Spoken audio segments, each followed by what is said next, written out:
Everything is content. Books, movies, podcasts, everything. It's all content. And lately I've had this weird thought that I should disassociate from content entirely, that I should stop consuming content.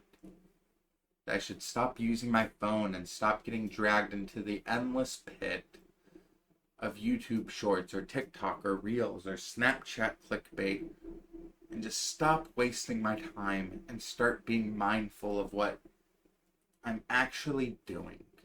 I should start creating more than I consume. So I had this idea. What if I went 7 days off of my phone, off of my screen, with no content at all? And when I first thought about it, it sounded perfect. A whole week without consuming anything. But I asked myself, and I talked myself out of it.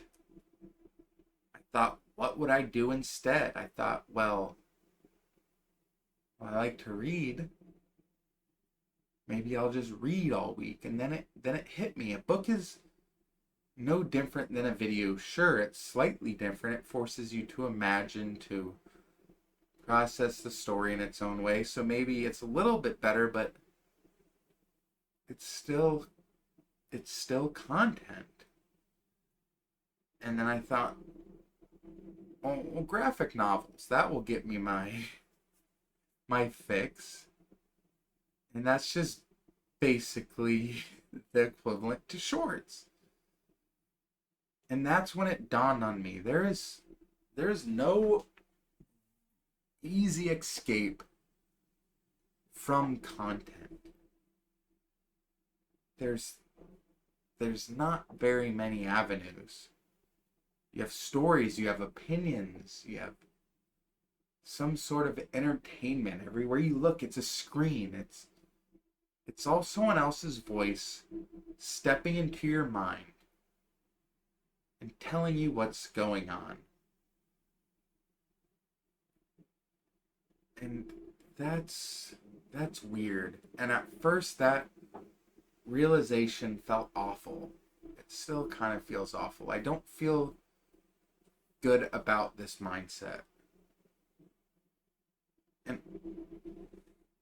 honestly, I feel a bit scared because it made me wonder if I'm constantly consuming somebody else's content, am I letting them shift the way I think? Pulling me away from my own voice towards their voice. And I don't want that. I want to think for myself. If we're going to get a little metaphysical here, the truth is I can think for myself. The real issue is that I'm always looking for reasons not to. I try to complicate the simple fact that all I need to do is don't take anything that I see online or I see in a magazine or I see on the news or anything. I just can't take that at face value. And I can't let people infiltrate my subconscious without my permission. And I feel like that's kind of the theme. We're just letting people crack into our subconscious and pollute it with whatever they want in order for us to buy whatever they want. And I don't think that's necessarily a good thing. I think that we need to be more aware of that. And that's it. That's the solution. Is awareness, is consciousness of what could be going on. But the hypocritical part is I'm saying all this while I'm literally making content. I'm telling you to be weary of content and then creating more of it. So maybe that's the lesson. Maybe that's the big lesson in this big rant.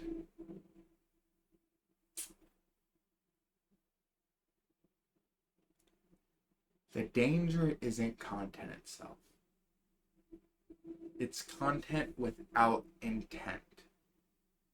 The only way to protect your thoughts is to take what you see, what you hear, and interpret it in your own way.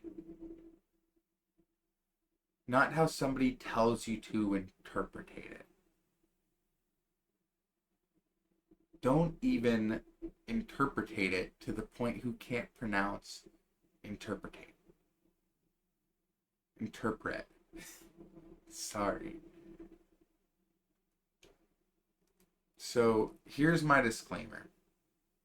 Again, don't take anything I say at face value. I can't even pronounce the words on my script that I wrote correctly. And please interpret it. That wasn't even intentional. Please interpret. Please interpret it however you want.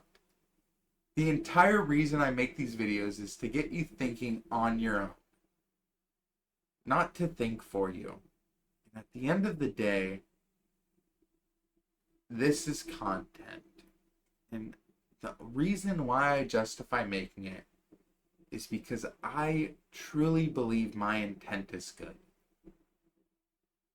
And content without the right intent is the one thing you should actually be afraid of. So really look out for it. With that being said, as always, and forever, I will catch you next time.